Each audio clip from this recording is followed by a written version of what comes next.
While Episode 2 is coming tomorrow, Episode 1 still left some things unanswered still, and the mysteries surrounding those are a couple at least. We get to see what happens post-Order 66, who Omega really is, and how powerful she actually becomes in our eyes towards the end of the episode. And now, the ending of Episode 1 shows us that they're going for Sector J19. As we discussed previously, Sector J19 is the planet of Seleucami. That is where the gang is going, and presumably that is where they will meet up with Captain Rex and Cut Lawquane. Cut Lawquane lives there, as we know by the second season of the Clone Wars. It showcased that Cut Lawquane actually abandoned the Republic and the idea of being a soldier altogether and started a family of his own. Why Captain Rex will be there? Well, we know that he escaped after Order 66 together with Ahsoka. They are both presumed to be dead, but Captain Rex will have obviously gone to Cut Lawquane to reside with him for a short period of time until he figures things out. This is why we see in the trailer the Bad Batch reuniting with Captain Rex as both parties go to the wreckage of the Venators that happened in the finale of the Clone Wars Season 7. So that mystery is yet to be seen in Episode 2, which is coming tomorrow, so stay tuned for that, subscribe. I will get to it immediately and talk to you guys about that. But in Episode 1, there's still a bit of mystery. Believe it or not, there was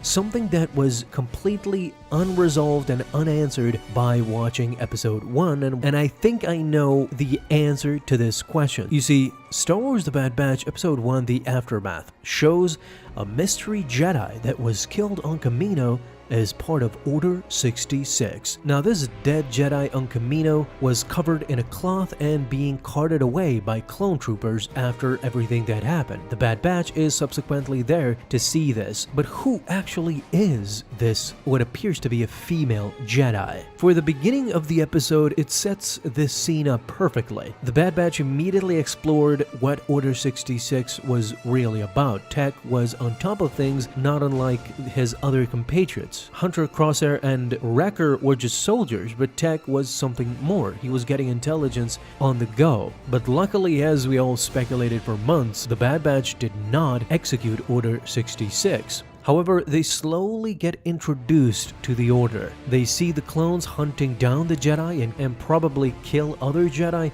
and when the team travels to Kamino, this is where their suspicions and their fears have finally come true. Hunter is just baffled as he sees the demeanor of the Regs completely change, especially when he sees the Jedi being carted away, a dead body who was obviously killed by the clones, as the others were, and her lightsaber even falls to the ground. So in Star Wars canon, it hasn't been actually established that a Jedi had to be stationed at the base to keep an eye on the creation of the clone army. This would make sense for us to know that there was constantly a Jedi that was on Kamino, overseeing Kamino and facilities, but unfortunately there is no official Jedi that is carrying these duties in Star Wars canon. However, Episode 1 does reveal that there was at least one Jedi that was killed on Kamino during Order 66, shortly after the arrival, and as I said, without a clear answer by the show,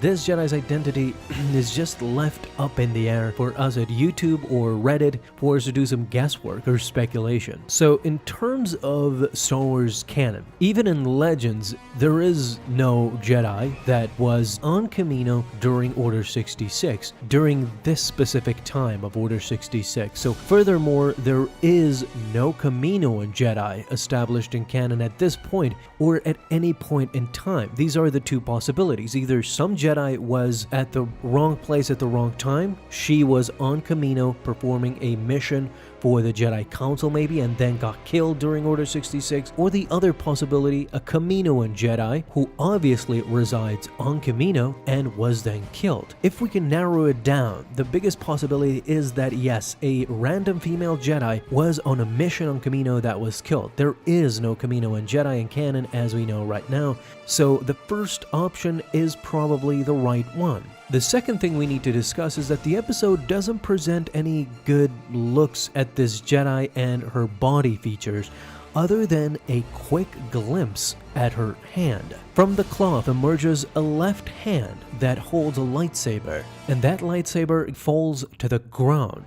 slips out of her fingers. What we see is that this Jedi is not an ordinary human. She is categorized as an alien type. This Jedi had 5 fingers and her skin appears to be purple and gold or green, sorta. Purple on the outside and gold or green on the inside. So this officially rules out that this dead Jedi was a canon Kaminoan Jedi, as the Kaminoans only have 3 fingers and not 5 as this Jedi had. I've seen some fans speculate on my first video that this dead Jedi could be Shakti, which is of course a meme. Shakti has died at least 4 times in canon and in Legends if we combine them all together. This one I know is just a meme because they want to add to the meme, but the saber does not match Shakti's officially, and she dies on Coruscant at Anakin Skywalker's hands inside the Jedi Temple. Throughout my research, the one Jedi that I really came upon, and it could possibly be that if we get an answer from Dave Filoni down the line, potential Jedi that is dead and that we see her in episode 1, this dead Jedi might be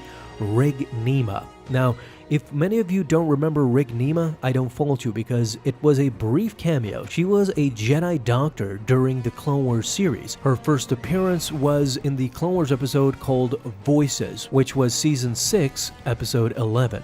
In that episode, Yoda is in distress. He is hearing voices. Now, this Jedi doctor, Rig Nima, tries to heal Yoda. If we look at Nima from afar and this hand, if we compare this is the closest we can get. Both of these characters are female and they have similar traits. Nima is from the species Halassi and they have green-gold skin. Also, she wore long-sleeve tops that partially covered her hands in blue-purple. This could potentially match this dead Jedi hand. Her lightsaber is kind of similar, but not really. But throughout these upgrades of animations and models, there are plenty of examples that Dave Filoni and the gang did minor changes to Star Wars The Clone Wars and now The Bad Batch as well. One bad news about Rig Nima is that she has never been associated with Kamino in the past, but one could argue that her position as a Jedi doctor and the continued clone experiments on Kamino, especially with Omega, might have brought Rig Nima there to consult with the Kaminoans about whatever clone problems they were having. Unfortunately, it is during this time that Order 66 happens and Rig Nima is killed by the clone troopers that were there. This is one of the, if not the only explanation we're gonna get as of right now while we're speculating. Until Dave Filoni actually makes it canon or official, my bet is on Rig Nima, since we have nothing closer than that. Guys, what do you think as well? Talk to me down below in the comments. Thank you guys so much for watching this video, and if you enjoyed, leave a thumbs up down below. Subscribe for dailies. Now you can have an awesome day, Star Wars fans. I'll see you in the next video, and may the Force be with you. Until then.